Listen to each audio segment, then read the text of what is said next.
और जो कह दे कि बीएसपी कमजोर है और बीएसपी बीजेपी को रोक नहीं पाएगी, हमें कांग्रेस को वोट कर देना चाहिए। तो ऐसे लोगों के लिए 2 फुट का डंडा, मजबूत डंडा और उस पर लगा नीला झंडा तैयार रखिएगा।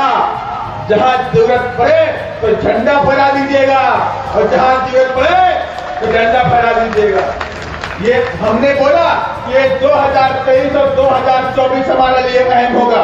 ये 2023 और 2024 इस राजनीति के अंदर हमारे बाबा साहब के संविधान को भोपाल की विधानसभा में लगा करके रहेंगे और बिना नीले झंडे के भोपाल की विधानसभा का दरवाजा इस बार 2023 में खुलने वाला नहीं है साथी।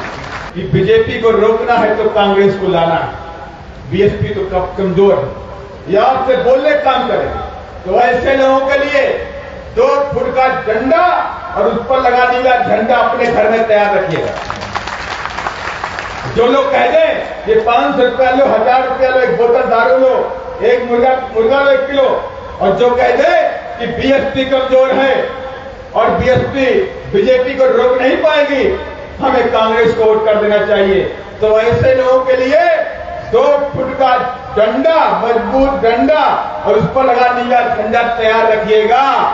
जहां जरूरत पड़े तो झंडा फहरा दीजिएगा और जहां जरूरत पड़े तो डंडा फहरा दीजिएगा।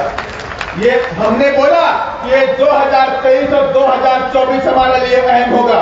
ये 2023 और 2024 इस राजनीति के अंदर हमारे बाबा साहब के संविधान को बचाने का आगाज होगा। अगर हम सब लोग मिलकर के बाबा साहब के संविधान को 2024 तक बचा लिए तो ये आने वाली जनरेशन हमारी इस देश के अंदर मान और सम्मान के साथ में जीने का भी काम करेगी।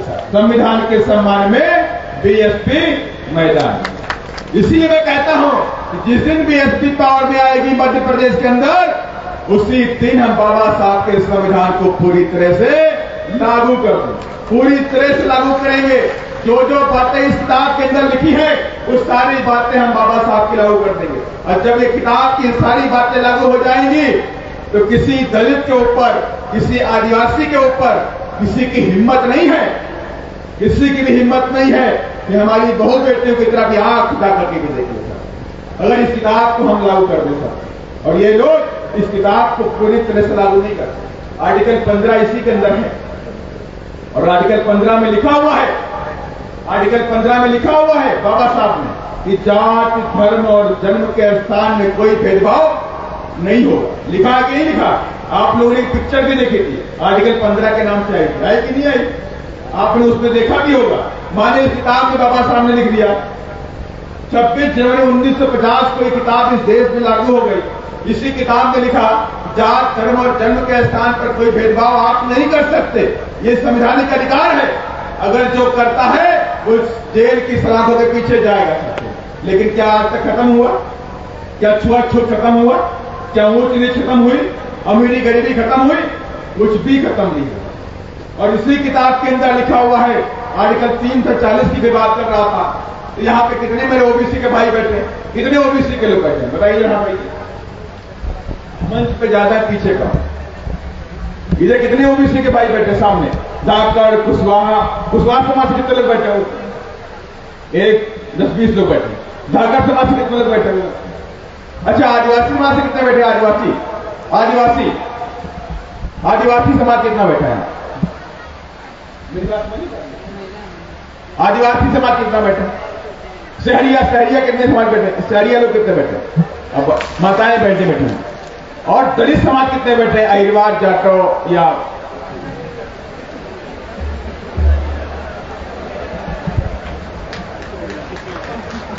अब मैं उससे कहूंगा पीछे बैठे वाले मंच के बैठे नेताओं को, आपका चेहरा ये दलित अहिरवार देखेंगे उससे आपका काम नहीं चलेगा। ये बहुजन मूवमेंट उससे नहीं बढ़ेगा। जब तक आप अपने चेहरे लेकर नहीं आओगे, अपने नुमाइंदे यहां नहीं बिठाओगे तो बात नहीं बनने वाली।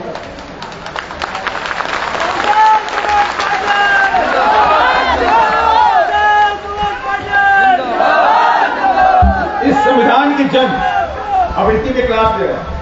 ये संविधान सिर्फ दलितों के लिए नहीं है कि आदिवासियों के लिए है। ये संविधान या बाबा साहब, हम अगर ये बात कहें कि बाबा साहब सिर्फ दलितों के हैं या आदिवासियों के लिए हैं, तो बात गलत है। हम बाबा साहब को छोटा करते हैं।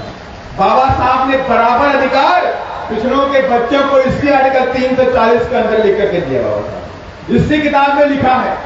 अगर आर्टिकल 340 बाबा साहब ने नहीं लिखा होता तो पिछड़ों के बच्चे कभी शिक्षित नहीं होते, उनके बच्चे कभी डॉक्टर नहीं बनते, उनके बच्चे कभी इंजीनियर नहीं बनते, उनके बच्चे कलेक्टर नहीं बनते, उनके बच्चे पुलिस अधिकारी नहीं बनते। इसी किताब में लिखा है।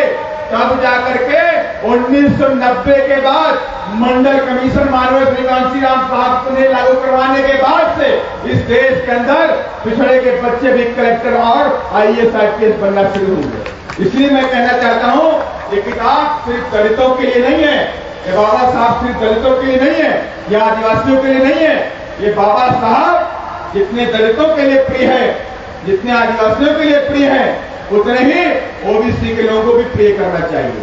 OBC के लोगों को भी बाबा साहब में पूरा आस्था और विश्वास करना चाहिए साथी। इसलिए मैं कहना चाहता हूं कि यहाँ पे बैठे मेरे मंच के नेता लोगों से मैं सख्त लफ्ज में बोलना चाहता हूं कि अगली बार अगर आप चाहते हो, अपने सपनों को पूरा करना चाहते हो, तो आपको अपने अपने समाज में जाकर के पूरी तरह से बाबा साहब के संविधान के बचाने की अलग जगानी पड़ेगी, उनको समझाना पड़ेगा। तब जाकर ये मेरा मूवमेंट, ये बहुजनों का मूवमेंट इस देश में कामयाब हो सकता है, अन्यथा ये कामयाब नहीं हो सकता। आज यहाँ पर जितने भी मेरे दलित समाज के भाई, आदिवासी समाज के भाई बैठे हुए हैं, तो ये लोग इस मिशन, इस मूवमेंट के प्रहरी हैं, सिपाही हैं, और सिपाही हमेशा जंग लड़ता है। और इन सब ने ठान लिया है कि हम अपने मिशन, अपने पार्टी, अपने समाज की जंग को 2023 में लड़ेंगे और लड़ करके 2023 में जंग को फतेह करेंगे। साथी करेंगे नहीं करेंगे आप लोग बताइए। और इसलिए मेरे सामने एक बार लगाइए नारा, वोट हमारा, राज तुम्हारा। आवाज नहीं आई, मेरी माताएं बहनें बैठी, आवाज नहीं आई। बोलिए, मैं फिर बताऊं कि वोट हमारा तुम्हारा क्यों नहीं चलेगा। वोट हमारा, राज तुम्हारा नहीं चलेगा, नहीं चलेगा, नहीं चलेगा। किस लिए नहीं चलेगा भाई? इसका एक मायने है कि क्यों मैंने ये बात कही, क्यों माननीय श्री कांशीराम साहब ने बात बोली। अब आप समझ लीजिए, मैं छोटा सा एग्जाम्पल आपको दे रहा हूं कि जो लोग मेरी बात को ध्यान दीजिएगा कि जो लोग तुम्हारा छुआ हुआ पानी नहीं पीते हैं, जो लोग तुम्हारा छुआ हुआ पानी नहीं पीते हैं, जो लोग तुम्हारे कदमों को मंदिरों में प्रवेश करने नहीं देना चाहते हैं, जो लोग तुम्हारा छुआ हुआ खाना नहीं चाहते हैं देखना भी, जो लोग तुम्हें देखना नहीं चाहते हैं, क्या वो लोग तुम्हारे वोट लेकर के, क्या वो लोग तुम्हारे वोट लेकर के विधानसभा में और संसद के अंदर तुम्हारे अधिकारों की जंग को लड़ने का काम करेंगे? नहीं करेंगे ना। माने जो लोग तुम्हारा छुआ पानी नहीं पीते हैं, वो लोग तुम्हारा वोट लेकर के तुम्हारे बच्चों के लिए भविष्य बनाएंगे। कितनी बहनें बताएं? बहनें बताइए कि जो लोग तुम्हारा छुआ पानी नहीं पीते, क्या तुम्हारे बच्चों के लिए नौकरियां देंगे? तो इसीलिए मैंने कहा, अब वोट हमारा, राज तुम्हारा। अभी आवाज नहीं आई। अब वोट हमारा, राज तुम्हारा, वोट हमारा, राज तुम्हारा। जो जमीन सरकारी है, बाबा साहेब,